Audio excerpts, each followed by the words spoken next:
please welcome Chairman of the Economic Club of Washington, D.C. Everybody please take their seats. Okay, thank you. So the Economic Club of Washington is honored to have the 46th President of the United States as our special guest today. All of you probably know his background, but just briefly, for somebody that might have been under a rock for a while, let me just tell you a little bit about the President, our special guest. He was elected to the United States Senate in 1972 at the age of 29. You have to be 30 to be a senator, but he was sworn in after he turned 30 years old, and then served the United States Senate for 36 years. And he rose up to be the chairman of the Senate Judiciary Committee and then later the Senate Foreign Relations Committee. And then when Barack Obama was selecting a vice president, he asked Joe Biden to serve as his vice president. He served 2 terms as vice president. And then in 2020, he ran for president of the United States and was elected, defeating the incumbent president.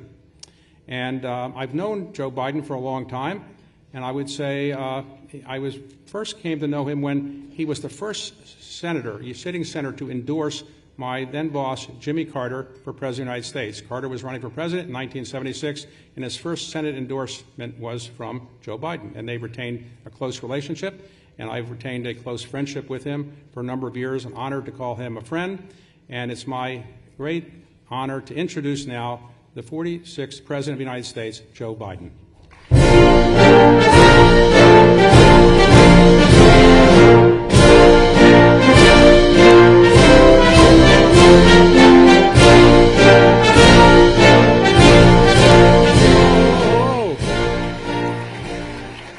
Thank you, David. In my household, we refer to David as the Washington Monument. He's been a friend a long time. And not only thank you for the introduction, David, but thank you for your friendship. And thank you all for being here and allowing me to be here. Yesterday was an important day for the country, in my view. 2.5 years after the Federal Reserve began raising interest rates, it announced that it would begin lowering interest rates.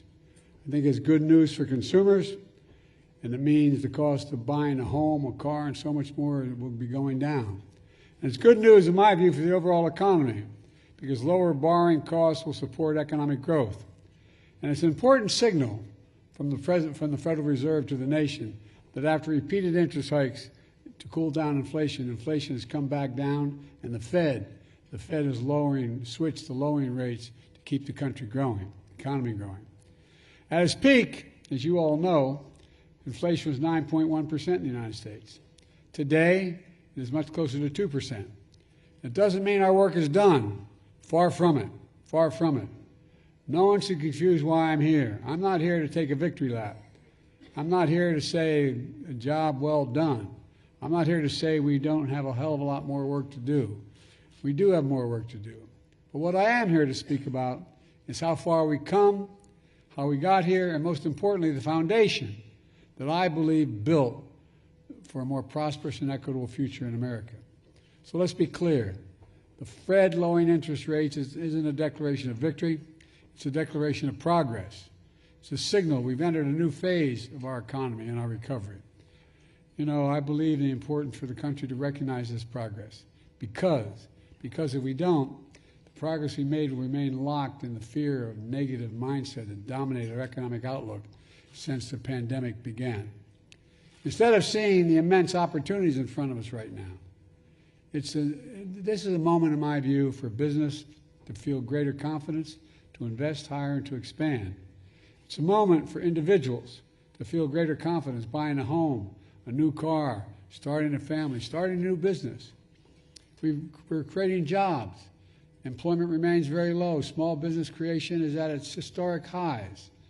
The economy is growing. The main challenge we've had has been a painful one, but it's been the pandemic and the inflation it created, causing enormous pain and hardship for families all across America. It's not true just for us, but for every major economy in the world. But now inflation is coming down in the United States. The fact is, it's come down faster and lower than almost any other world's advanced economies. So now instead of looking at interest rates increases, interest rates are going to be coming down, and they're expected to go down further. And that's a good place for us to be. Now,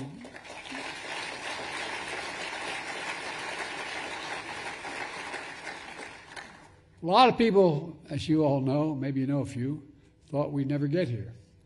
When Kamala and I came to office, 3,000 people a day were dying of COVID, 3,000 a day. Millions of Americans had lost their jobs, their businesses, and the global economy was in a tailspin. 4 years ago, we inherited the worst pandemic in a century, the worst economic crisis since the Great Depression. In fact, my predecessor was one of just two presidents in American history who left office with fewer jobs than the day he came to office. The other, Herbert Hoover.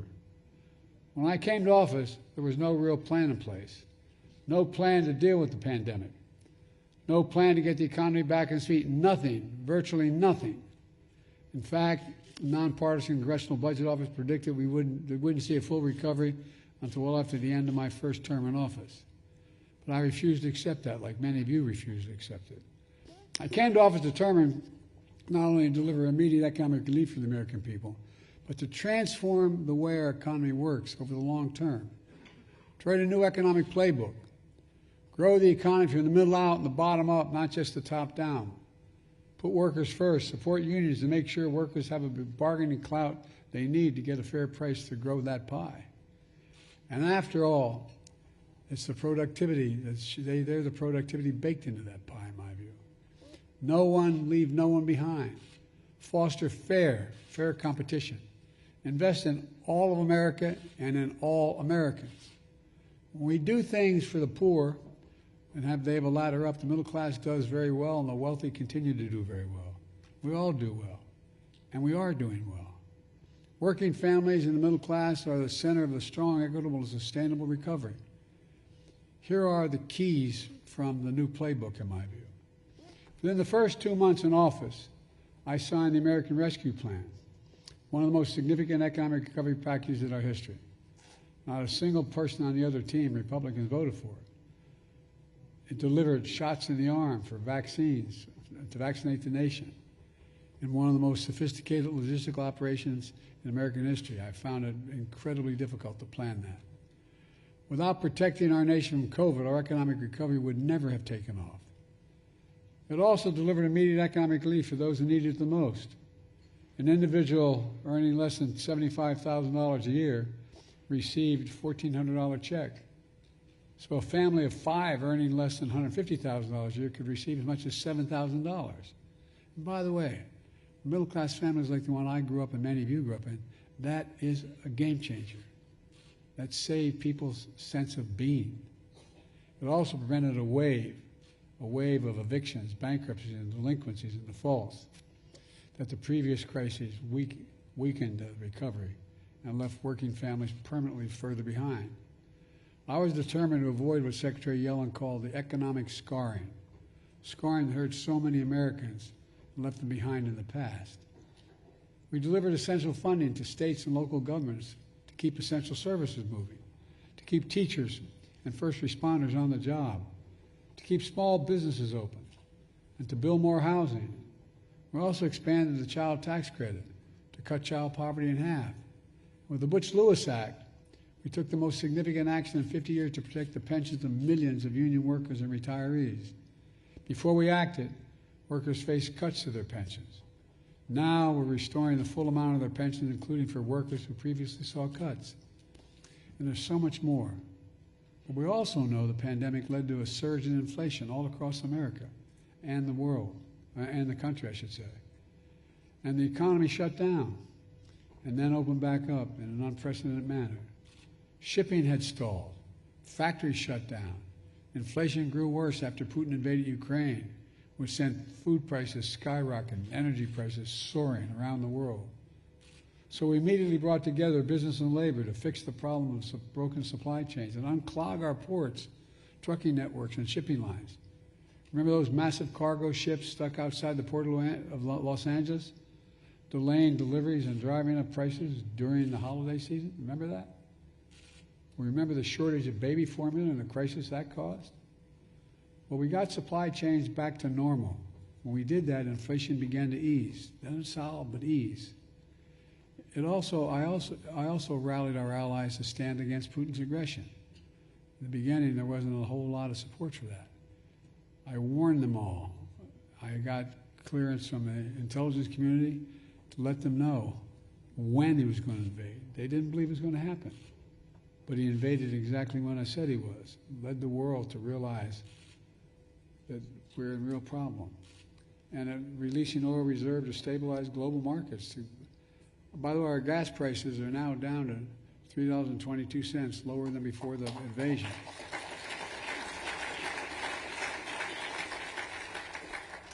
And $3, below $3 a gallon in 14 states, including Delaware. I can go home now, past the gas station. Energy production from all sources is now at record highs in America. Record highs. And unlike my predecessor, I respect the Federal Reserve's independence as they pursued its mandate to bring inflation down. That independence has served the country well. And by the way, I've never once spoken to the chairman of the Fed since I became president. It will also do enormous damage to our economy if that independence is ever lost. You know, my new economic playbook also rejects the long-held conventional view among economists, many economists, that we had to lower our ambitions to bring inflation down. After I took action to rescue the economy, we got relief to families that needed it. Some experts predicted that that we would leave the labor market and not come back to work. They referred to this as the Great Resignation. Remember that? The Great Resignation. Well, to state the obvious, they were dead wrong. We now have the highest working age employment in decades.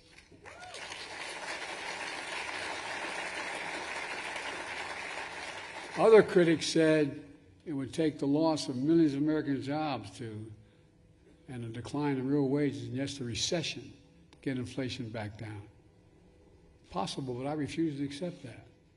I believe, sometimes over the amazement of my staff, that we should seize the moment to finally invest in all of America, and all Americans, for decades to come. We did just that with what I call our Investing in America agenda. How can we have the strongest economy in the world without the most advanced infrastructure in the world? How can that be? That's why I wrote and worked so hard to pass the bipartisan infrastructure law. Most significant law in generations, modernize our roads, bridges, ports, airports, trains, buses, removing every lead pipe from schools and homes so every child could drink clean water, providing affordable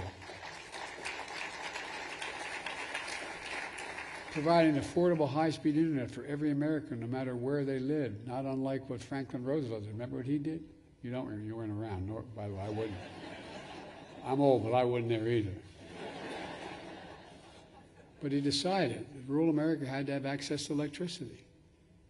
The internet is as critical as electricity was during his period. I remember saying that to my younger staff, and they looked at me, well, what are you talking about? But look, we're growing our economy. Got more to do. We're improving our quality of life. We're literally building a better America because of all of you. In fact, Buy American has been the law of the land since the 1930s. And I have to admit to you, Congressman Carper, my buddy, I didn't realize that when they wrote the law in 33 about unions organizing, they also had a provision in there.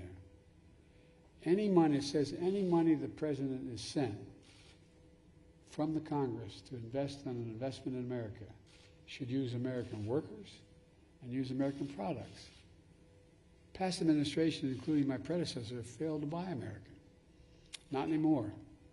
Kamala and I are making sure the federal projects building American roads, bridges, highways, and so much more beyond that, like aircraft carriers and tanks, they'll be made with American products, built by American workers, creating good paying American jobs. How can we be the strongest nation in the world without leading the world in science and technology? I mean, think about it.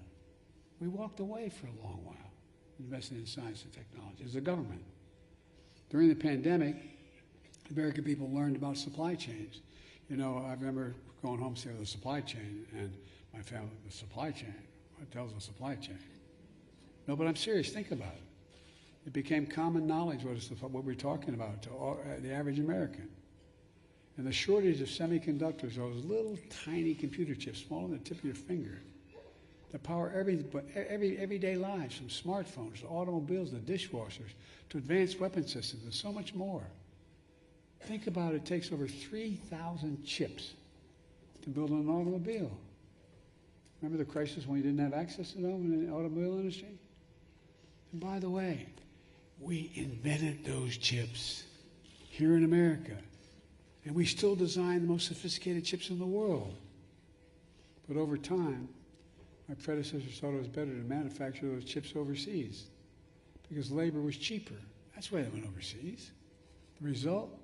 When the pandemic shut down those chip factories overseas, the price of everything went up because we didn't have enough chips here in America. We learned the hard way that one of the best ways to strengthen our supply chain is to make sure the supply chain starts in America. Starts in America. And by the way, if I could hold in the back there, that's why I have great relations with our European friends. But this is one where they go, whoa. That's why I literally wrote and signed the Chips and Science Act to bring manufacturing back home and so much more. As a result, private companies from around the world are now investing tens of billions of dollars to build new chip factories right here in America, New York, Ohio, Arizona, all across the country. You know, it takes time to build these factories, but the number of construction workers is way up and they're making good salaries. Already creating tens of thousands of jobs in construction facilities. But the American public's going, well, where's all this going, Biden? Because they expected this to happen overnight. You got to build the factories first. When these factories are finally built, we'll have tens of thousands of jobs running those factories, so-called fabs. As you all know, this is one audience I want to explain to. These fabs are bigger than football fields. Creating jobs that are going to pay over $100,000 a year, and you don't need a college degree. And it's going to generate such economic growth with the one outside of Columbus, Ohio, 1,000 acres. I call it a field of dreams. The old playbook was to go abroad, the cheapest labor, export American jobs, import foreign products. Our new playbook is we export American products and create American jobs right here in America where they belong. But that's not all. I wrote and signed the law, the Inflation Reduction Act, the most significant climate law ever anywhere in the history of the world. When I say I wrote, I actually did write some of this, my daughter would say, with my own paw. Skeptics told me we couldn't get it done, remember? We couldn't get this done. There was no possibility of this. There wasn't a consensus. And if we did it, it would be too late and too little. But we did it with your help. $369 billion for climate and clean energy. More than ever happened in the history of the world. Not a single one of the opposition, Republican friends, voted for it. It took Vice President Harris to cast a tie-breaking vote in the Senate. The Inflation Reduction Act. It's going to help cut carbon emissions in half by 2030. We're well on the way, including, well, I won't go into it all, and creating hundreds of thousands of good-paying, clean energy jobs for American workers. I set up a climate corps, just like the Peace Corps. It's going to, you watch what happens with that. Lower energy costs for families with tax credits, to install rooftop solar and efficient energy appliances, to weatherize your windows and doors with high-tech insulation, more efficient heating and cooling systems, get a tax credit for doing it and grow employment and grow the economy, and so much more. And again, many of you are doing it. You're the ones doing it, are creating these good-paying jobs. The Inflation Reduction Act also focused on lowering costs for prescription drugs. There was a law in America that I fought like hell as a senator, and a lot of others who did for a long, long time, to change the law. The only agency that could not negotiate prices was Medicare. For years, many other members of Congress fought for decades to change that and give Medicare the power to negotiate lower drug prices, like the VA. was able to negotiate drug prices for veterans. Well, with the Inflation Reduction Act, we finally beat Big Pharma. And we finally gave Medicare the power to negotiate low prescription drug prices. And now, millions of seniors have diabetes, as one example. But now, instead of paying up to $400 a month for that insulin, for their diabetes, they're only paying $35 a month. $35. And they're still making a hell of a profit, by the way. You know how much it costs to make that insulin? $10. T-E-N dollars. $10. Package the whole thing and get up to $13. By the way, if I had Air Force One sitting out there, I could get you in a plane and take you anywhere in the world, any major capital. Whatever prescription you have, I can get it for you cheaper in Toronto, London, Berlin, Rome, anywhere around the world. But it's just beginning. The same law says that starting this January, we don't have to change any new changes with the law, the existing law, every senior's total prescription drug cost will be capped at $2,000 a year, no matter how expensive their drugs are. Even expensive cancer drugs that cost $10,000, $12,000, $14,000 a year. These reforms don't just save seniors money, but equally important, they save every American taxpayer money. Just so far, these reforms will save American taxpayers $160 billion over the next decade because Medicare won't have to spend that anymore. And by the way, that weight loss medicine is just getting going, man, that debate. Watch. All told, we're proving that we can bring down inflation while safeguarding hard-won gains in jobs and real wages in American workers. Today, a record 16 million jobs created, more than any other single presidential term. When I took office, more than 2 million women left the workforce due to the pandemic. If you listen to these other guys, they think women don't want to work. They don't know women in America. Oh, I'm serious. Watch. Watch, watch, watch. And speaking of watches, on my watch, we reversed the loss. We actually increased the number of women working by an additional 2 million women in the workforce. And by the way, we have the highest share of working-age women on jobs since 1948. And we started to keep track that back then.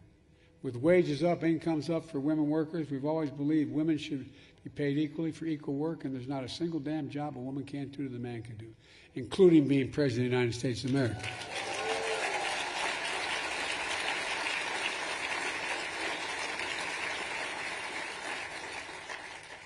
You all think I'm kidding. My younger sister used to be 3 years younger than me. She's now 20 years younger. Went to the same university, took the same courses. She graduated honors. I graduated. She's the one who should be. Anyway, 19 million people have applied to start new businesses. That's a record. And here's the thing about those new businesses.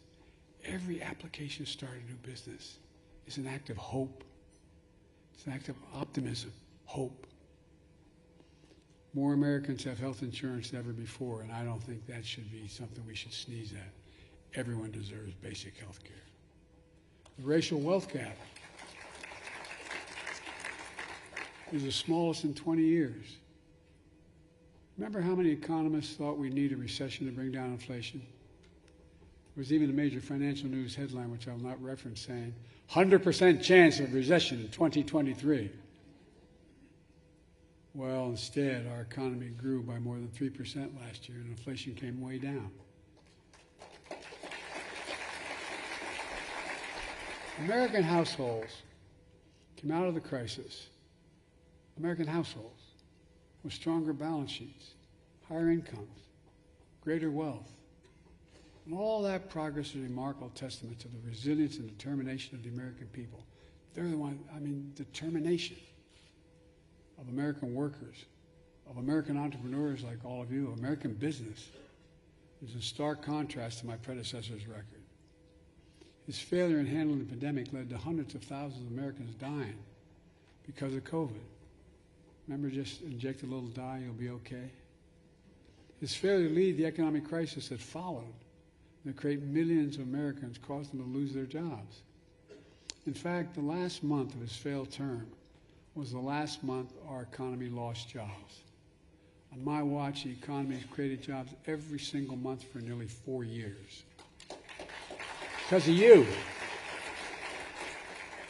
My predecessor enacted a $2 trillion tax cut that made overwhelmingly benefited the very wealthy and the biggest corporations. Made you feel good, I'm sure. But guess what? We don't have to hurt corporations. We don't have to. I come from the corporate state of the world. For 36 years, I represented a state, Tom and I, that have more corporations incorporated in Delaware than every other nation in the United States of America, every other state in the nation, the entire nation, in the state of Delaware. But what do his policies do? Increase the federal deficit significantly, more than any other previous presidential term. And the federal deficit went up every single year of his presidency and left office with the largest annual deficit in American history, $3 trillion. And now, he not only would give another $5 trillion tax cut for the very wealthy and the biggest corporations, he wants a new sales tax on imported goods, food, gasoline, clothing, and more. As most of you know, such policies would cost the average American family nearly $4,000 a year. And he and his allies say they support workers in the middle class. Give me a break. On my watch, we created over 700,000 manufacturing jobs. He lost 170,000 manufacturing jobs in 4 years. On our watch, factory construction is at a record high. It increased 210%.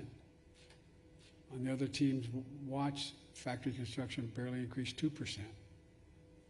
On my watch, the trade deficit with China declined to its lowest level in a decade. On his watch, the trade deficit with China soared. On my watch, we're seeing a record stock market and record 401ks. The bottom line is, I'm a capitalist. I wish I had more stock.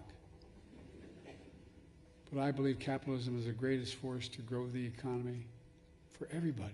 I really mean it. Now, don't point to the fact that for 36 years, as Tom would point out to you, when they did the income of all the members of Congress, I was listed as the poorest man in Congress. I never thought I was poor. I had a decent salary as a senator. But we face a fundamental choice. For the past 40 years, too many of leaders have sworn by an economic theory that has not worked very well at all, trickle-down economics. Cut taxes for the very wealthy, and they deserve having taxes cut. But cut for the very wealthy and hope the benefits trickle down. Well, guess what? Not a whole lot trickled down on my dad's kitchen table.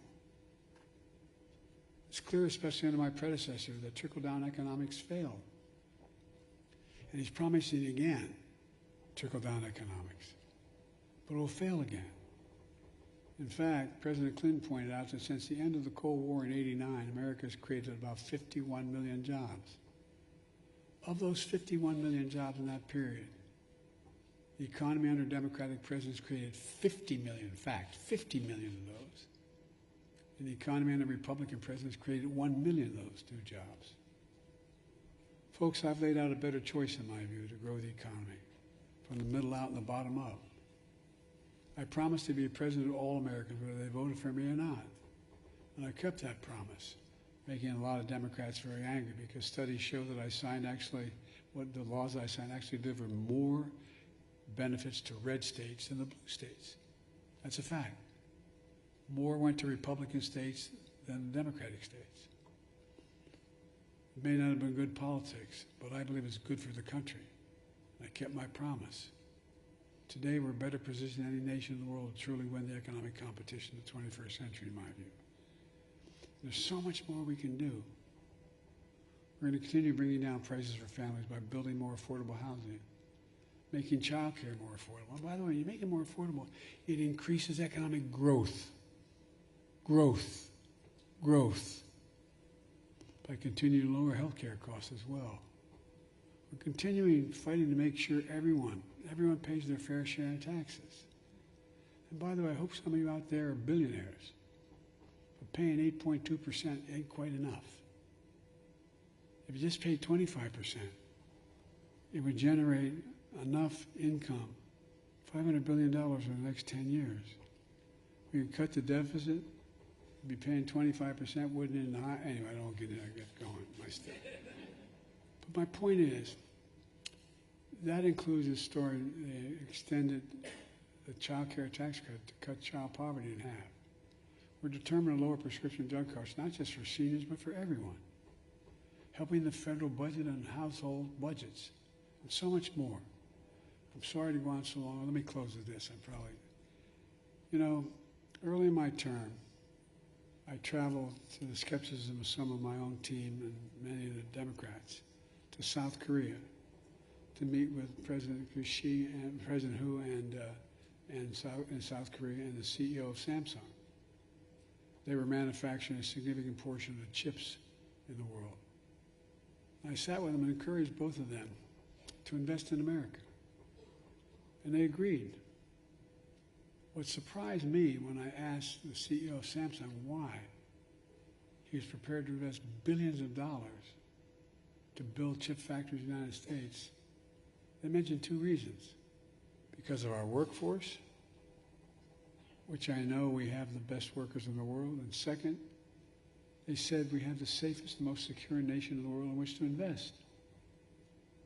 And now, as I stand here in front of some of the most significant business leaders, successful business leaders in the country, we also know we have the best research universities in the world, the best in the world. We have the most dynamic capitalist system in the world. And here's what we can't take for granted. We have stability because we have a rule of law. Our democracy is unparalleled. I know I talk a lot about democracy for the first time around, but it's really under stress. For real. We can never lose the democratic principles. American business or economic dynamism can't succeed, in my view, without stability and security that makes us the envy of the world, and we are. 4 years ago, we've gone from a historic crisis to greater progress than any of us thought possible. We did it with a new playbook based on one of the most oldest truths of our nation. Believe in America. Invest in America. That's the truth. Give the American people half a chance. They have never, ever, ever, ever, ever let the country down. Give them a full chance and watch them lift us up to endless possibilities. That's what I see in this room. Incredible, I really mean this, and I'm not trying to be solicitous. Incredible business leaders, innovators, who embody that sense of possibilities. I spent more time with Xi Jinping than any world leader has. Over 90 hours with him alone. Traveled 17,000 miles in the United States and China. We were in the Tibetan Plateau, and he looked at me and said, "Can you define America for me?" By the way, I gave all my notes in, so they have this. And I said, "Yeah, I can define America in one word, and I mean this from the bottom of my heart. I mean this from the bottom of my heart. Possibilities. We're a nation of possibilities. We think big. We believe big. We sometimes fail, but we think big. I've never been more optimistic about America's future. Just as remember who the hell we are and how far we've come together. We're the United States of America. And there's nothing, virtually nothing, we cannot do when we act together. So keep it up, folks. We need you badly. God bless you all, and may God protect our troops. Thank you.